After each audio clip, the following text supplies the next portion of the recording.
Assalamu alaikum wa rahmatullahi wa barakatuh. Que la paix, la miséricorde et les bénédictions d'Allah soient sur vous. Bienvenue sur Tariq An-Nour, la voie de la lumière. Aujourd'hui, nous plongeons dans une vérité qui résonne dans le cœur des croyants et trouble les âmes conscientes. Ce qui se passe en Israël aujourd'hui a-t-il été prédit dans le Coran? À travers les versets divins, les récits des prophètes et la lumière du message d'Allah, découvrons ce que notre foi nous enseigne sur cette réalité bouleversante. Préparez votre cœur, car ce message n'est pas seulement une analyse, c'est un rappel, une prise de conscience. Partie A1. Un conflit ancien, une prophétie oubliée. Son du vent effleurant les dunes. Des notes orientales discrètes. Une voix s'élève, presque chuchotée, au cœur du désert mental du spectateur.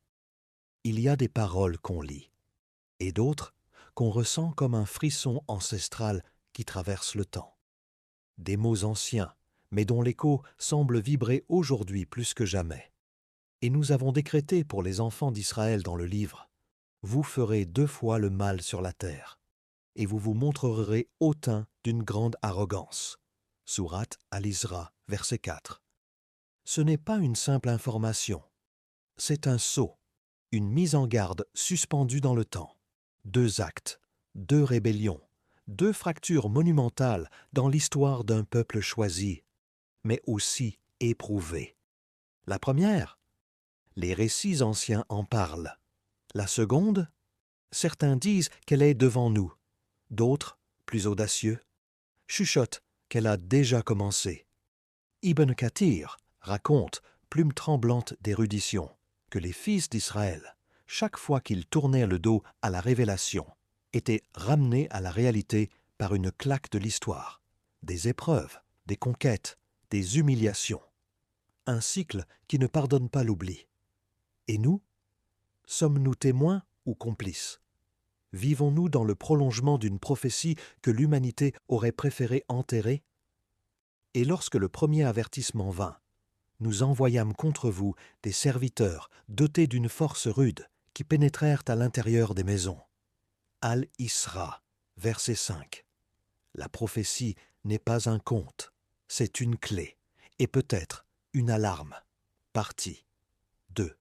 La terre sacrée, un lieu de foi, pas de guerre, un souffle lointain, presque une mélodie d'espoir. Le désert devient lumière. Des pas silencieux foulent une terre immobile, mais chargée. Il y a des lieux que la terre elle-même porte avec crainte, des lieux choisis, purifiés par la volonté divine, bien avant les convoitises humaines. Parmi eux, il y a Al-Quds. Ô mon peuple, entrez dans la terre sainte qu'Allah vous a prescrite, et ne revenez pas sur vos pas, sinon vous deviendrez perdants. Sourate Al-Maïda, versets 20 et 1. Ce n'était pas un ordre de conquête, c'était une invitation à entrer dans un espace de proximité avec Allah. Une terre bénie, offerte non à cause d'une identité, mais à cause de la piété. Palestine n'a jamais été une récompense politique. Elle fut une responsabilité spirituelle. Une terre qui reconnaît les prosternations sincères, mais se ferme aux cœurs orgueilleux. Et pourtant, l'histoire a glissé. La foi fut troquée contre des murs. Le rappel d'Allah, remplacé par le bruit des bottes. La justice, étranglée par les intérêts. Ce n'est pas la terre qui a changé, ce sont les cœurs. La terre appartient à Allah. Il en fait hériter qui il veut parmi ses serviteurs. Et la fin, heureuse, sera pour les pieux. Sourate Al-Araf, verset 128. Ce lieu ne sera jamais propriété. Il sera toujours dépôt sacré. Et ce dépôt n'appartient qu'à ceux qui marchent avec l'âme inclinée. Partie 3. Une épreuve pour les croyants. Un miroir pour un battement de cœur. Une respiration lente. Des images de ruines. Et au milieu, la voix pure d'un enfant récitant le Coran, entre les pierres effondrées. Le sang. On ne veut plus le voir. Les larmes. On les fait défiler comme des stories. Mais ce ne sont pas seulement des morts. Ce sont des interpellations célestes, des signes qui frappent à la conscience et nous demandent « Où es-tu, ô cœur croyant ?» Pensez-vous que vous entrerez au paradis sans qu'Allah ne distingue parmi vous ceux qui luttent et qui endurent? Sourate Al-Imran, verset 142. Voici la question. Crue, frontale, non pas pour ceux sous les bombes, mais pour ceux qui regardent en silence. Mariam, 7 ans. Elle récite le Coran alors que son monde s'effondre. Elle n'a plus de toit, mais elle a gardé la lumière dans son cœur. Elle est le test. Nous sommes le résultat. Où est passé notre cri intérieur? Nos mains se lèvent-elles encore dans la nuit pour prier pour eux? Nos poches s'ouvrent-elles par amour ou sont-elles serrées par insouciance? Nos cœurs pleurent-ils vraiment ou sommes-nous devenus anesthésiés? La communauté des croyants est comme un seul corps. Si un membre souffre, c'est tout le corps qui veille, qui s'agite et qui tremble. Hadith authentique, Bukhari et Muslim. Ce n'est plus leur épreuve, c'est la nôtre. Et le miroir est dressé. Partie 4. L'espoir dans la promesse d'Allah. Des éclats de lumière filtrent à travers les nuages sombres.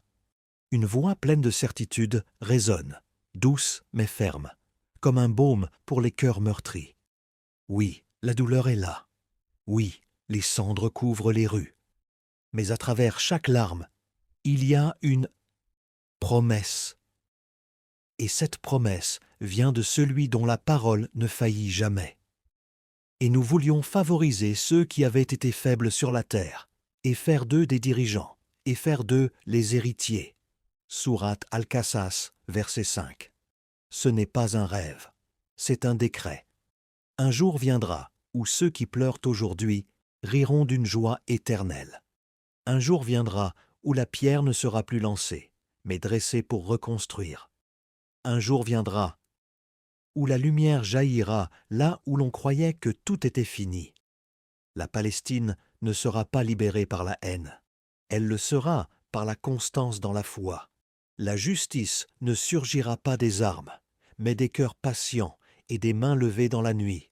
Sache que la victoire vient avec la patience, l'issue heureuse avec l'endurance, et qu'après la difficulté vient la facilité.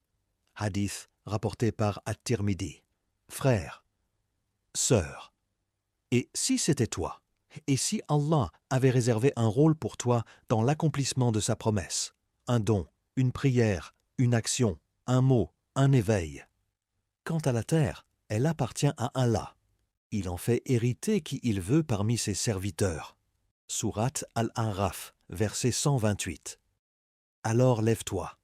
Peut-être que ton nom est déjà inscrit parmi ceux que Dieu a choisis pour illuminer l'obscurité. Partie 5. Que faire maintenant?